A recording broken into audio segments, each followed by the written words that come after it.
Okay, guys, welcome to this week's Friday Waffle, coming to you on a Friday just for a change. So, how the hell are you? By the way, apologies about the rather kind of lackluster background. I mean, I know this is the one I use for all my live streams, but I usually try and use something a wee bit more interesting when I do a Friday Waffle. But I just thought for simplicity and speed to get this thing uploaded, I'll just use StreamYard. There's a program I'm actually going to be watching. What's the time just now? It's 5 to 8 on Friday. There's a program that starts in an hour's time, and it was Del Boy that actually mentioned it, and it's a documentary all about Frank Bruno and Mike Tyson. Now, I can still vividly remember it was 1988, I'm sure, and it was the first time they fought each other. They did fight each other twice. Sadly, Bruno lost both, which I don't think was any surprise to anybody. But yeah, it was kind of in the early days when Sky Sports was just kind of taken off, and I remember it was myself and I think there was two mates. Can't remember who it was. Doesn't matter. Anyway, you wouldn't know them, but there was two of my mates, I'm sure, and we paid the money to watch this box office thing in Sky, and we rather naively, we thought that it was going to start at like midnight. What we didn't realise was that was just the kind of opening programme. I think it was maybe 9 o'clock at night. And the Frank Bruno and Mike Tyson fight didn't actually start until about something ridiculous like 5:30 in the morning. By the time it actually came on, we were absolutely knackered. And needless to say, I think it went about 4 rounds or something, and Frank Bruno got beat. But yeah, this documentary, it looks nice. I've seen the trailer. It's going to evoke a lot of happy memories, a lot of sort of nostalgia. So I'm looking forward to watching that. It's on Sky Documentaries. I say, and it starts in just over an hour. So I'm going to get this waffle in the bag and out before that comes on. So anyway, I hope you're all fine. I'm good. I've had a mega busy week at work. You know how just that's what happens with jobs. You get jobs where you have a week where it's quite quiet, then you get busy weeks, and this week has just been insanely busy. It really has. So I was delighted when it got to home time. Got home and just kind of chill out.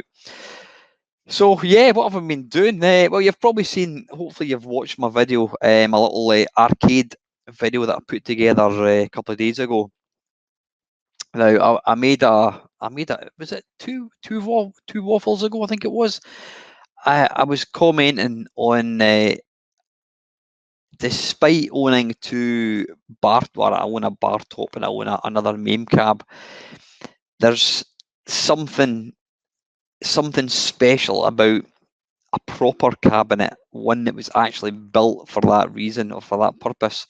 And following my waffle, one of the guys, I'm going to name and shame him, Mappy24, Ian Cullen, he sent me a private message and said, by the way, this guy here is selling this cabinet.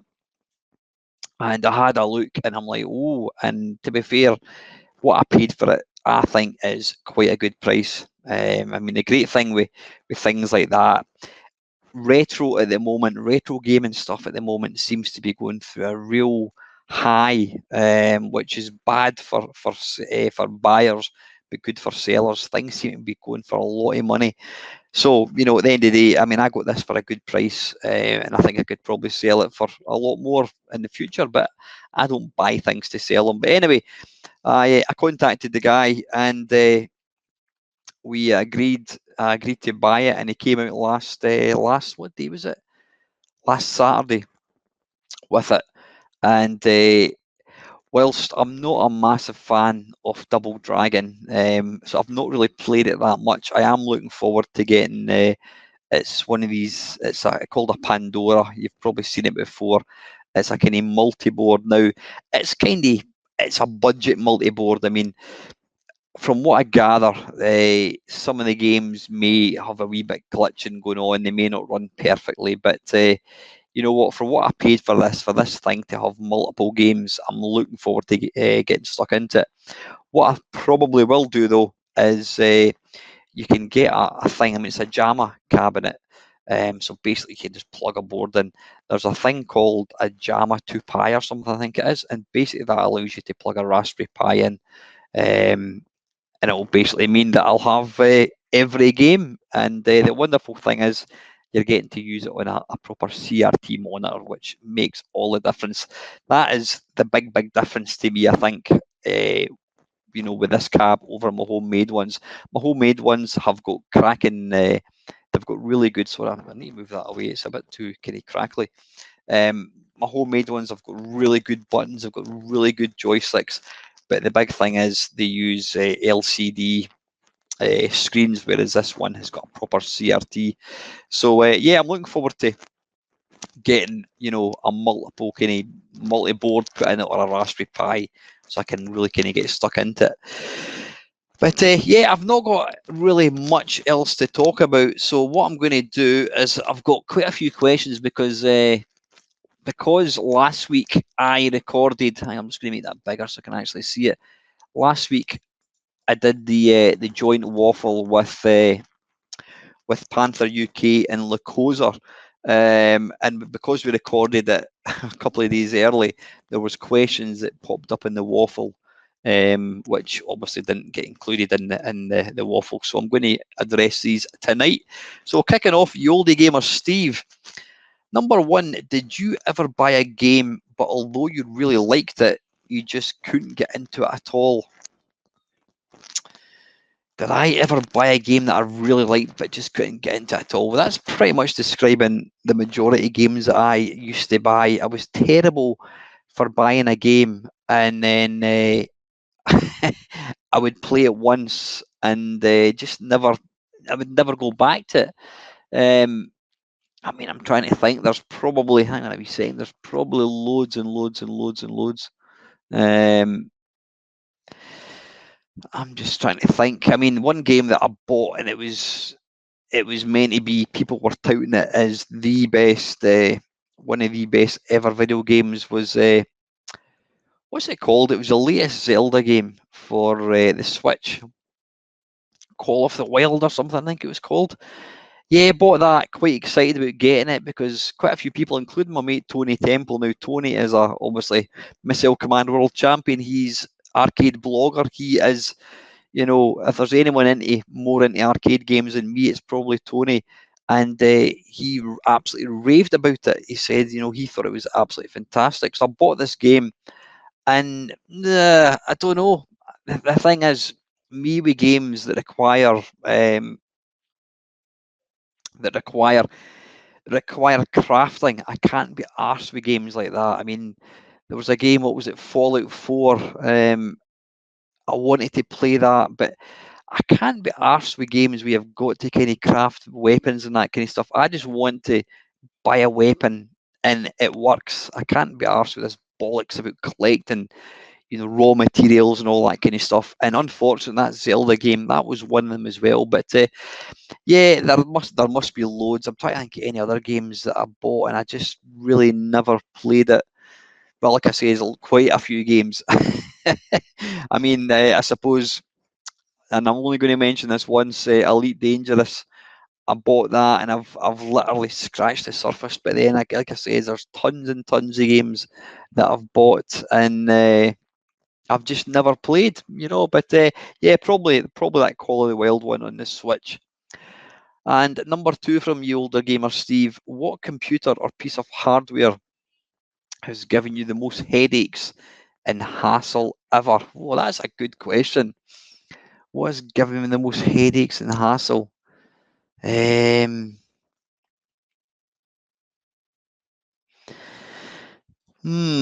the easy answer would be my PC. I mean, PCs, you know, not so much now. In fact, I mean, touch wood, I never get any hassle with the PC now, but back in the day, when it was Windows 95 and Windows 98, I couldn't tell you the number of times that, you know, you get the blue screen of death. And then I was one of these guys that I would not go to my bed until I had fully formatted the computer, put Windows on, and got all the drivers. And I'm talking about like the sort of the early 90s, not the early 90s, the mid 90s, when you had to install like drivers for your modem and all that kind of stuff. It would take hours. And I can remember there was a few occasions where I would get a blue screen of death, and then I would spend all night putting, whatever it was, Windows 98 or whatever it was, and then I would reboot it, and then it would do it again, and I would sit up a second time. I would virtually install Windows twice in a night. So I mean, yeah, Windows was a nightmare. Fortunately, I've not had any problems with Windows since. I would say probably in Microsoft, Windows XP. XP was a great system. Probably still one of the best systems for like old systems. If you run a MAME cabinet, whatever, you probably want to have Windows XP in it rather than a more kind of modern. But any version of Windows that came out, well, XP was great. Windows 7 I thought was bomb-proof. Windows 8, it was only Windows 8 for a short time, and then Microsoft went and upgraded it to Windows 10, even though I didn't ask for it. But I'm trying to think, has there been any other piece of hardware that's given the most headaches? I suppose if I'm thinking, the original PlayStation. No, in fact, no, it wouldn't be the original PlayStation. It would have to be, without a shadow of doubt, the Xbox 360. Now, I know for my channel that's kind of not really retro, but I suppose given it came out about, I don't know, 20 years ago or something, I suppose it would be classed as retro. But yeah, I think I must have gone through about 7 Xbox 360s. Maybe that's an exaggeration. Maybe it was 5, but it was a lot. It was a lot. Now they did. They did eventually. For the first while, Microsoft refused to acknowledge that their hardware was defective. So if you bought a 360 and it failed, they were basically refusing to do anything about it. And then eventually, they acknowledged that there was some sort of defect in the manufacturing process. And if that happened, if you got a red ring of death, and I think it was within a year, they would automatically replace it for free. But because I was an early adopter of the Xbox 360, I think I went through. I think I had to buy 2 brand new machines, which sounds ridiculous, but when you've got such a big back catalogue of games, to decide, well, it's not working, I'm not going to bother buying it, considering that was my current console. So I think I ended up paying full price for like 3 Xbox 360s, and then eventually they did acknowledge that the soldering wasn't the greatest, and you could basically return it and get another one. So I think I went through 7 Xboxes, and the best of it was I didn't play it all that often. I mean, I had mates who were playing like things like Mass Effect, putting hours and hours and hours into games, and I was hardly playing it, and yet I went through all these machines. So yeah, the Xbox 360 was just a absolute nightmare. Fortunately, they seem to have kind of got to grips with kind of hardware failures. I mean, you never really heard of a SNES or an NES or a Mega Drive failing, and yet these modern ones like the 360, that was a nightmare. So yeah, I would probably say that was the one that gave the most hassle, Steve. And number 3, have you ever been badly addicted to a game, and if so, which? Addicted. I mean, I don't. There's not been many games in my life that I've played constantly. Back in the C64 days, I did play international soccer an awful lot, but that was because it was one of the few games that I had. I mean, the C64 was it was quite a new machine at that point, and I didn't have a lot of options to play, so I played international soccer a lot. But I suppose from an addiction point of view, I'm guessing probably sensible soccer. I played that an awful lot. That's probably the game that I've played more than anything, I think. I mean, I loved all the Doom games. when I completed Doom, I went straight into Doom 2, and then was it Hexen, and then there was Doom, was it Ultimate Doom, I think it was. You know, so yeah, I completed these, but I think Sensible Soccer was probably the game that I put the most hours into. I mean, I literally played it non-stop. Me and my brother-in-law used to play. We used to, and a guy at work, we used to play a game, save it. I would then take the game into work. He would take it home, play his game, save it, and vice versa. So I put so much time into that. And lastly, from Steve, did you ever buy the cassette tape version of a game, then later the disc version? I don't think so, Steve. No, I don't think I did. I mean, I had basically when I got a disc drive, if a game came out that merited it being on a disc, in other words, if it was a multi-load game, then I would buy it on a disc.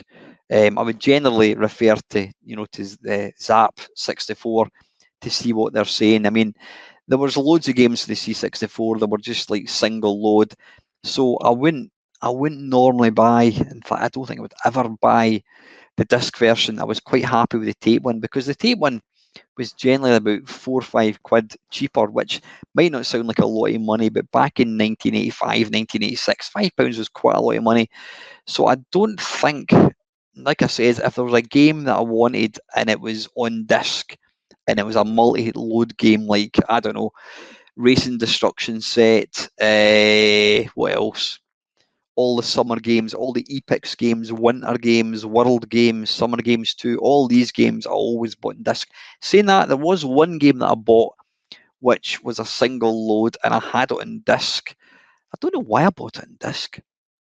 I have no idea. I think just because I had a disc drive and I loved the game, and it was Bruce Lee, and I sadly gave that away. I mean, I gave away, well, I didn't give away, but I had an amazing C64 collection. I had hundreds of tapes, original tapes. I had tons and tons and tons of discs, cartridges, Zap magazines, and I sold them all, I think, for £100 plus a disc drive as well, freeze frame cartridge.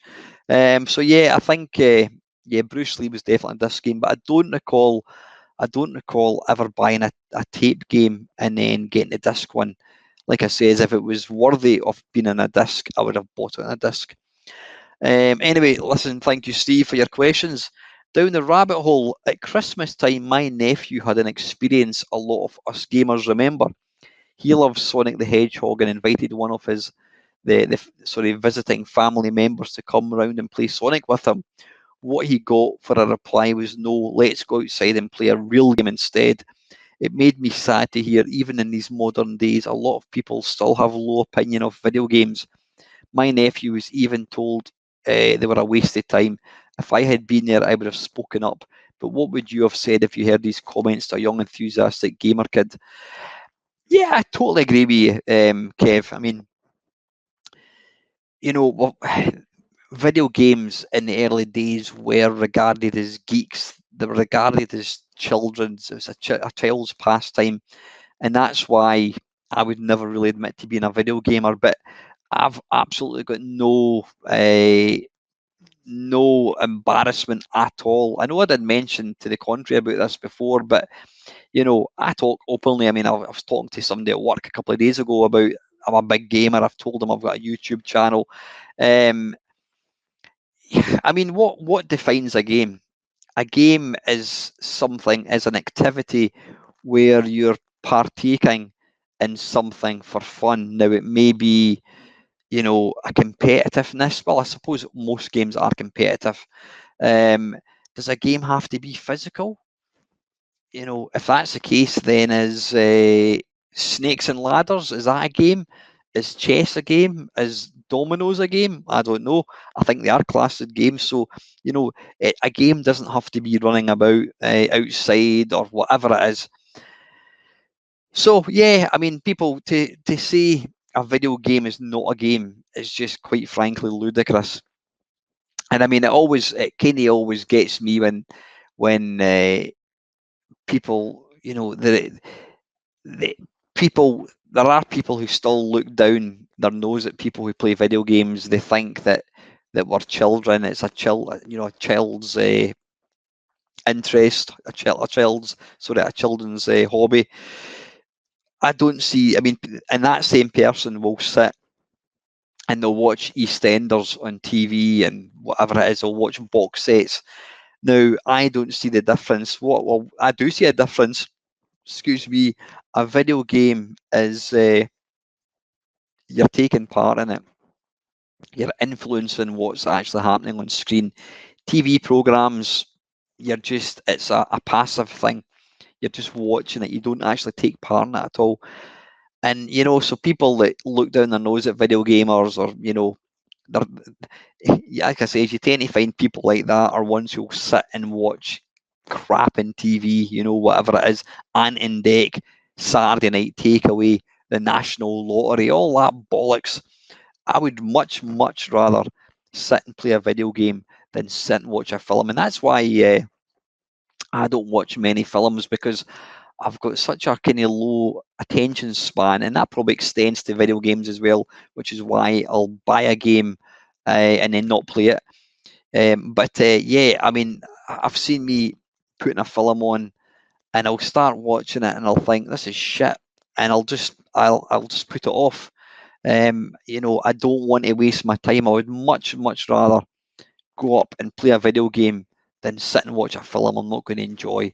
Conversely, I wouldn't play a video game that I don't enjoy. I wouldn't play that either. But yeah, it's just ludicrous, Kevin, for people to not to still look upon a video game as not being a real game.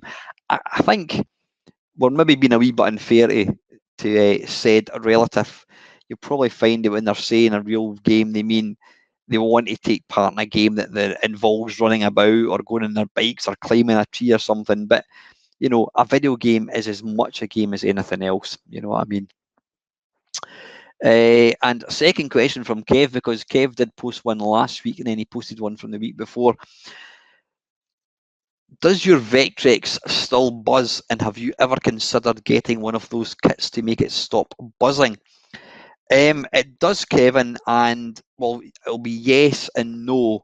My Vectrex, or my two Vectrexes, soon to be three, I'm actually getting one back next week, they all buzz, and that is part of the Vectrex. That's how they were designed. I don't think they were designed specifically to make that noise, but they were designed, and that was what they sounded like. That was what an original Vectrex sounded like.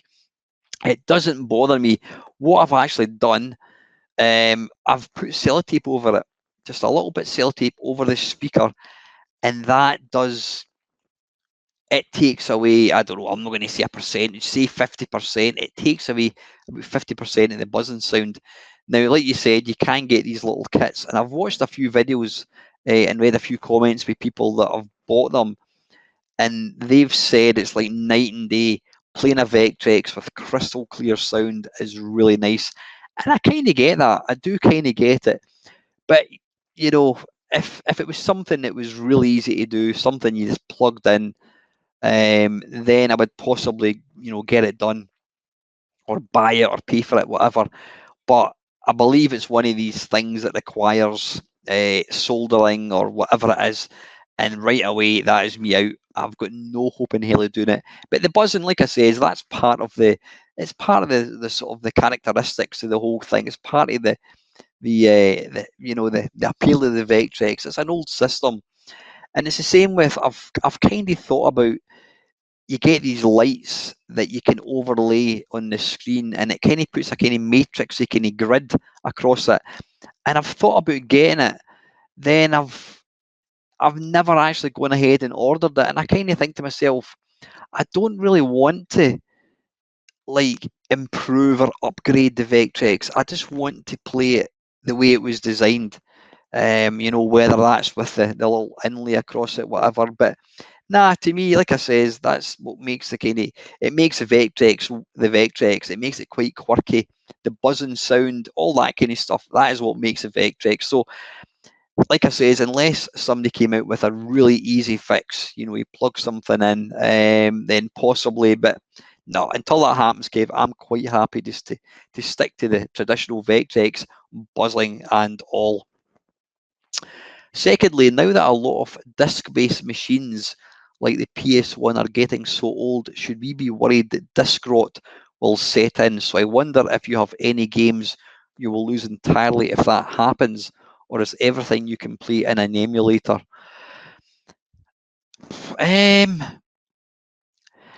Here's the thing. I mean, well, for starters, the PlayStation 1, the original PlayStation, I love the PlayStation. I mean, that was my go-to machine from about, I don't know, 19. When did the PlayStation come out? I don't know. I got it when it first came out. You know, what was the game I got for it? Destruction Derby.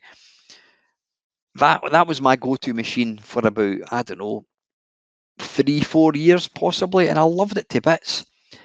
But for some reason, I've got no desire or yearn to play it. I couldn't actually tell you the last time. I mean, I'll tell you right now, I have not switched on the PlayStation since I've moved into this house. Never switched it on. Maybe I should. Maybe I should go and plug it in. Maybe I should go dig it out and put it underneath the TV. Is there a reason for that? I don't know why. I don't seem to have any nostalgia for any machine. I think probably the Amiga, the Commodore Amiga, was the last machine for me to have any nostalgia about. I've got no nostalgia for the PC. I've got no nostalgia for like the PlayStation. I've not got any nostalgia for like the Xbox. I mean, I've got all these machines and I do have my Xbox connected up. I've got a PlayStation 2 connected up. Couldn't actually tell you the last time I played it. I think the only game I ever played in the PlayStation 2 would be Gradius 5. So again, because I don't really use these ones, I don't, I mean, I don't mind admitting all these machines have been modded that I can play backups. So the PlayStation, I have got some, I don't know, not many. I've got maybe about half a dozen original games for the PlayStation, but I never play them. And because I know I can download ROMs and burn them myself. I mean, I've been doing that. My mate Chris, Gadget UK, rather wonderfully did a complete upgrade on my Amiga CD32. In fact, I did actually want to mention this. I just want to say a massive, massive thanks to Chris. He's an absolute gentleman and a scholar, and you need to go and check his out. I mean, his channel has got, I think Chris has got 25,000 viewers. Really deserved. But what I will do, I'll put a link to Chris's channel down below. If you've got any sort of interest in how to fix a machine, how to solder, whatever, go and watch Chris's channel. But yeah, Chris, as I say, he very kindly he put brand new, what do you call it, caps, and he put a new laser in the machine. So the first thing I did was I started to download CD32 games. I've got tons of them, but I don't mind burning games. So for stuff like the PlayStation 1, Sega Saturn, the Neo Geo, all my games, virtually all the games that I play are all copies. So I know that I can grab them. I've got the ROMs here. I know that I can always grab them. So am I concerned about disc rot? Not at all. I mean, one thing I do understand, Kev, is we will get to the point where disc-based systems like the laser is going to burn out. I mean, I was asking Chris, I says, why is it? What stops a laser working? And he says, you need to think of a laser as like a light bulb. It will only run for so long. It might have, I don't know, 10,000 hours. So after 10,000 hours, that light isn't as powerful as it should be and it will stop working. So, you know, I think these laser-based games, CD-ROM based games, we're going to get to a stage where, like what happened with my CD32, it worked once, then you switch it on and it doesn't work. Is it going to bother me? Well, you know what, it is what it is. I mean, you can get them fixed, but I can play the majority of these things on my PC if I really want to. So I'm not really too bothered, Kevin. Yeah, because like I said, I don't have a big collection of original. Well, I've got lots of original games. I mean, I've got all these. don't know how many Xbox 360 games. I must have a couple hundred Xbox 360 games. I've got 2 racks in the background there with tons and tons of games. But yeah, I never ever buy a game. I would never spend a lot of money on a game. The most money I spend in games nowadays is when I buy something for a modern system. I mean, what did I buy yesterday? The Capcom selection or Capcom collection, I should say, for the Switch, Nintendo Switch. Really nice. It's got all the kind of classics on it. And finally, what is your favourite entry in the Need for Speed series? Again, I don't really play modern games. Now, I know you're probably thinking, well, these games are 20 years old. The last Need for Speed game that I played and quite enjoyed is Hot Pursuit, where you're getting chased with the police. I did enjoy that. I think that's probably been the last Need for Speed game that I really kind of got into. I was never really a fan of all these ones where you've got hip hop music and that kind of stuff. Maybe that's because I'm becoming an old fart. But yeah, I think Need for Speed, what do you call it? Need for Speed Hot Pursuit is the one that I really enjoy. Anyway, Kev, thank you very much. And Milty Swinbuckle, how are we doing for time? I've still got half an hour yet. Can you remember what it was that made you start a YouTube channel? What made you wake up one day and think, bollocks to it, I'm going to give this YouTube malarkey a go? Yeah, I can tell you exactly what it was, Milty. It would be 2013, and I had my games, my little games room, and it was in my old house, my previous house. I didn't have MAME cabs or anything like that at that point, but I had all these games, and I just remember thinking, you know what, there is nothing that I want to play. And at this point, I'd started going to our computer club in Edinburgh, and one of the guys had mentioned to me about a guy called Steve Benway on YouTube, and I'm like, what do you mean Steve Benway? Who's that? He's always got his own channel, and I'm thinking, what do you mean channel? I didn't know what. All I thought YouTube was, it was a place where people put random videos, cats playing keyboards, people falling off scaffold or skateboards, dogs dancing, just stupid things like that. I never actually understood or knew that people could have a channel as such. So anyway, my mate, it was George actually, excuse me, he said, yeah, go and check out this guy called Steve Benway. He's got this YouTube channel. It's all about retro games. I'm like, oh, I'll watch that. So I started watching it, and right away, I really enjoyed it. I mean, Steve, I would say Steve's a mate. I mean, I've met Steve a few times at Blackpool. Really nice guy. He's just a down to earth bloke, totally down to earth. He just says what he thinks. There's no airs and graces about him, and I just love that whole honest kind of persona that he is. He just talks. He says what he wants to say. He doesn't bother about upsetting anybody. So I watched this, and then I thought to myself, why don't I record myself playing a shit game for 10 minutes? And so I called it, I thought, what can I call it? And I thought, Meme Meister 10-minute mashup. There we go. That's a catchy name if ever there was. So that was it. The first game that I made a video was Sewer Shark on the Mega CD. So that was it. And the thing is, I didn't really give it any thought that people were going to watch my videos. I made it kind of for me, and I uploaded it. And then I remember within a couple of days, I was making one a day. I mean, that's how ridiculous it was. I was making videos every single day because it was only 10 minutes. It wasn't really taking up any time. Well, it was taking up 10 minutes, obviously. So I did that. And within a couple of weeks, I got this, what was called a subscriber. And I'm like, what the hell's that? And then I realized that this was somebody somewhere had watched my shit video and thought, oh, this is good. I think I'll watch this. And that just kind of freaked me out. I just thought, why on earth would anybody watch my video and would want to see if I made any other videos.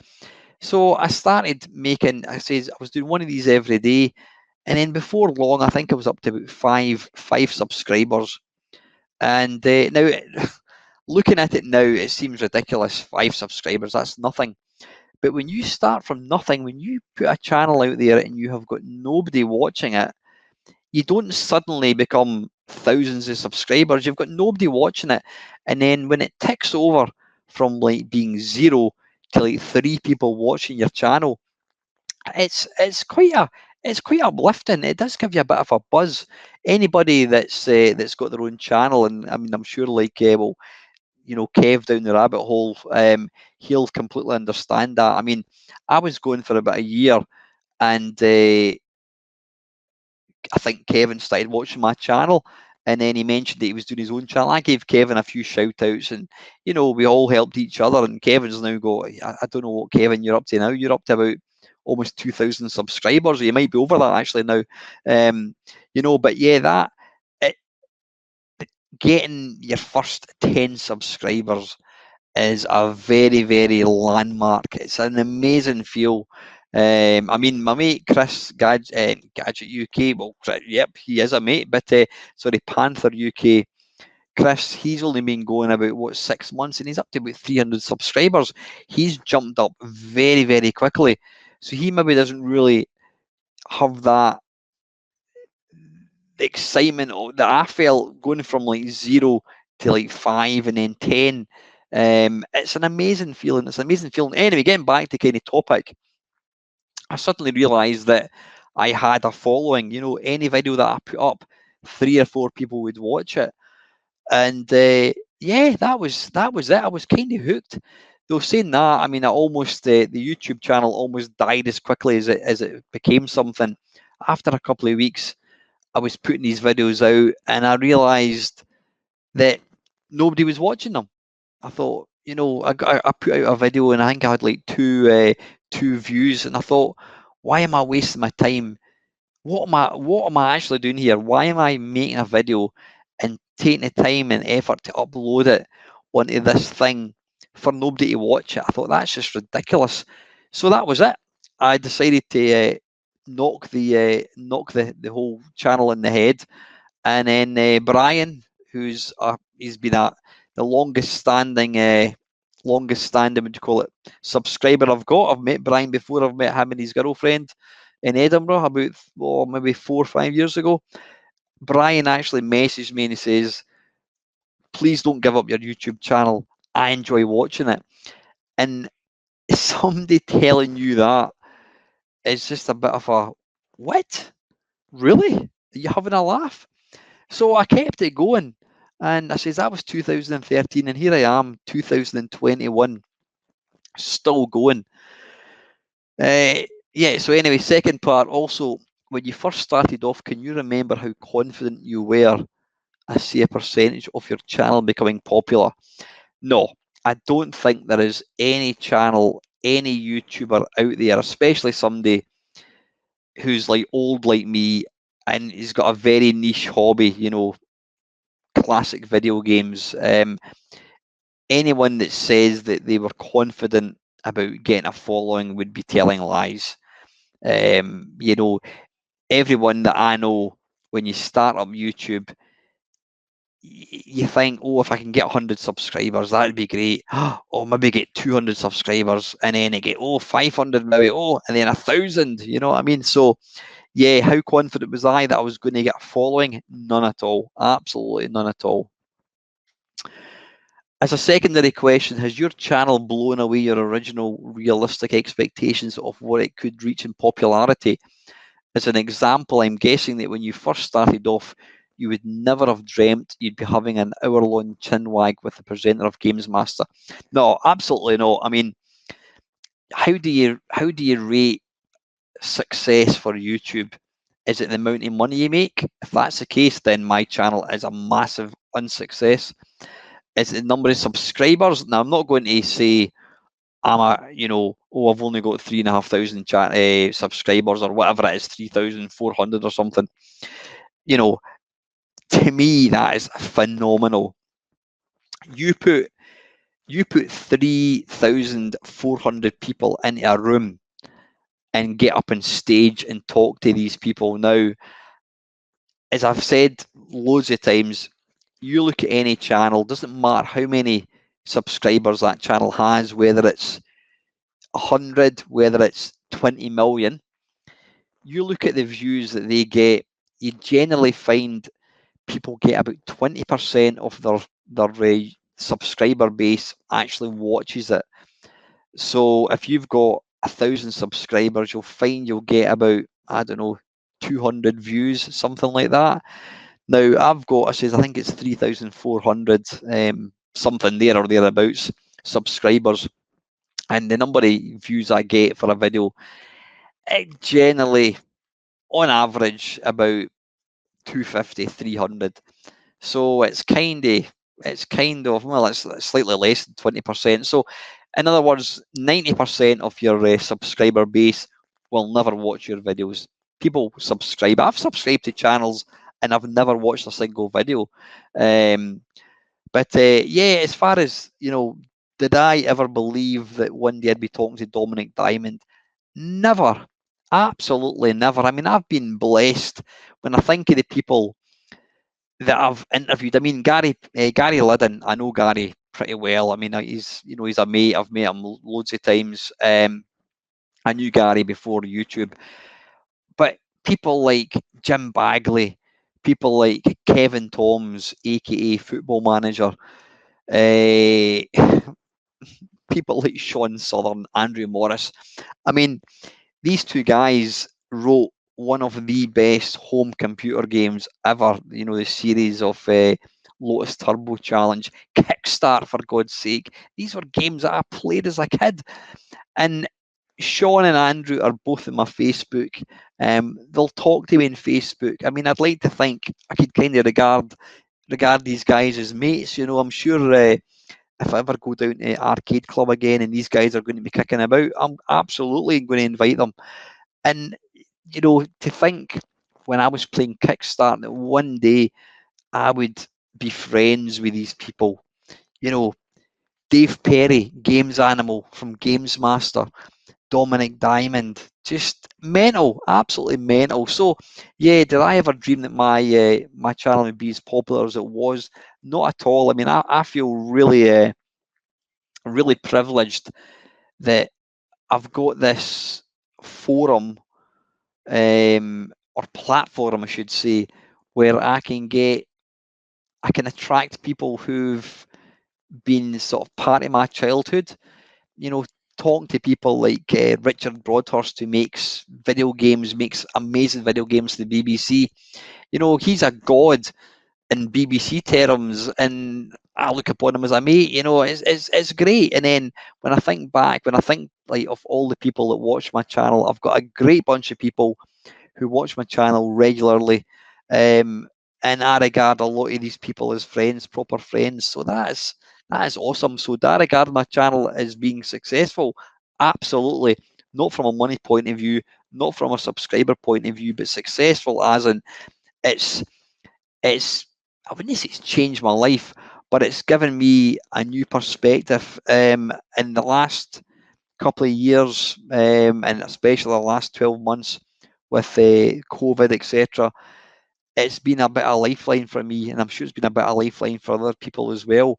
I'm ridiculously proud, I don't mind admitting that, of my channel. I've made a lot of friends. I think I entertain a lot of people through playing games badly and just basically talking pish.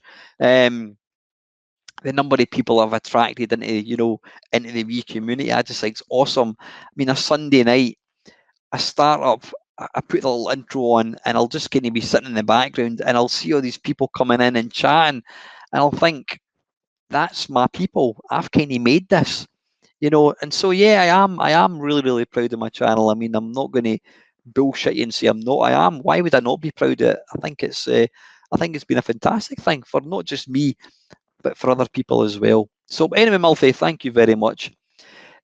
Colin Jones, if someone set up a Kickstarter for classic computer keyboard designed to work with emulators, How interested would you be in which ones would you like to see first?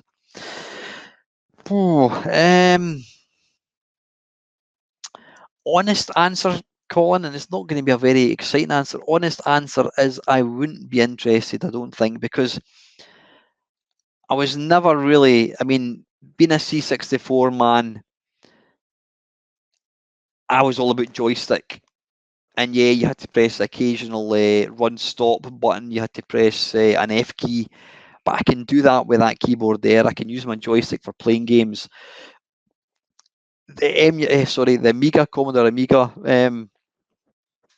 my wireless keyboard there does a perfectly good example. So no, not really. I suppose if they brought out a keyboard that was cheap, I don't know, like £10, then I suppose it would be nice when I'm playing my my C64 and WinVice. It would be nice to have the keyboard there. So I'm just completely contradicting what I just said a minute ago. It would be nice. It would be nice just to kind of bring out a Bluetooth Commodore 64 keyboard. I suppose it would be great to have that for anything. All the emulators I play, whether it's the BBC, whether it's a Spectrum, an Amstrad, all these machines to have, to be able to, is to go in my drawer, right, boom, there we go, fire up the Amstrad emulator. There's the Amstrad keyboard with all the buttons. Same with the Spectrum. So, yeah, I suppose it would be nice. So, like I said, I've completely contradicted what I've said. I was saying I'm not interested, but now that I've thought about it, I would be. But it would have to be cheap. It would have to be quite cheap. Maybe not £10. That's a bit too cheap. But if you could get one for like 20 quid, then I think, yeah, I would probably end up buying them all. You know, you'd want to have a nice wee collection of them. So yeah, forget what I said earlier on. I would absolutely be all over that. I think that's actually a really good idea. Really good idea. So anyway, Colin, thank you. And Del Boy, what's the most I can't even say it, an innovative innovative game you've played and why? Oh, blimey, what's the most innovative game? I mean, I've played some. I mean, there was a game called Eco, which was released by Ocean Software, and it was on Atari ST. And you basically started off as like an amoeba, and then you grew into a spider and an insect and whatever. It was kind of like an ecology thing, but it never really. It was bugged, stupid, and I think there was no gameplay in it. So it was a unique game, but it never really took off. I think the one game that I did like, and I've not played it for years, and I would like to maybe get back into it, was The Sentinel by Jeff Crammond, if I remember rightly. Now, I did play it a lot in the C64, and whilst the C64 is not really designed for like polygons, it played it fine. It was quite slow, but it still played it fine. But the version on the Amiga was really nice, and I think I'm sure somebody's made a remake that you can play in the PC. But yeah, if you've never played the Sentinel, give it a go. It is really, really original. Trying to think of any other games that were mega, mega original. Can't think of any at the moment. And the second part of the question can be any era and be innovative in regards to anything like controls, game type, etc. Right, okay, yeah. So what games? I'm trying to think. I mean, there was a game, I never had it. There was a game that came out on the original Xbox, and what was it? Was it like Tank Commander or something?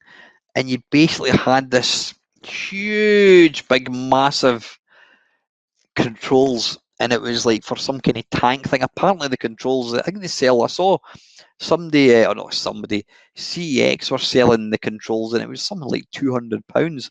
So that was mental. But then I think game wise, probably the Sentinel, Dale Boy. And lastly, thank you, Dale, for your question. Lastly, it's nice to have a new face, not in my channel, but in this 10 Shearers. Now he's a bit of a gaming whiz kid. He takes part in the main Meister Kerfuffle, high score Kerfuffle. He's asking a question: what's your best 3 opening credits to any TV program? For me, it's easy. Planet of the Apes, the original TV series. The Equalizer with Edward Woodward and Hill Street Blues takes me right back. I suppose it's going to be a programme that you really enjoyed. I didn't watch a lot of TV back in the day. I really didn't. I was never a massive... I wasn't really a fan of like science fiction at all, but intros that I really like. I love Auf Wiedersehen, Pet. Classic one. Another more up to date would probably be Games Master. It just evokes a lot of happy memories, but also like I love the intro to. And again, this is just a nostalgia thing. I love the intro to what do you call it, Micro Live, which was a computer program back in I think it was BBC. But yeah, the original Games Master, iconic. And anytime you heard that music, it's like yes, it's 6 o'clock on Thursday. You've got your tea and you're sitting in front of the TV waiting for Games Master to start. But the other one which I love is the original, what do you call it? The Twilight Zone with Rod Serling. Classic program, love that. I've still not actually finished watching all of these. I'll need to actually get back to watching them. I was making a point of working my way through them, but there are so many. But yeah, the Twilight Zone, classic.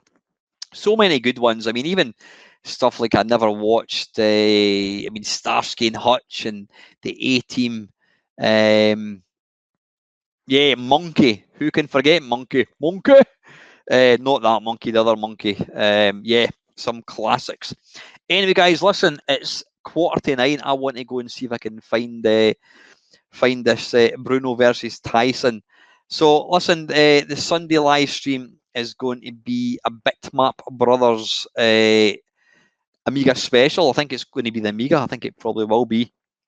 I actually picked Team 17 and then I checked and I realised I'd actually done it. So fortunately I managed to find that out and change it before I put the video out and made myself look stupid. So yeah, it's going to be a Bitmap Brothers special on Sunday. Usual time, 6 o'clock until 8 o'clock. Yep, as always, guys, I hope you all have a fantastic weekend. Try and join me on Sunday. Until next time, guys, thank you very, very much for watching.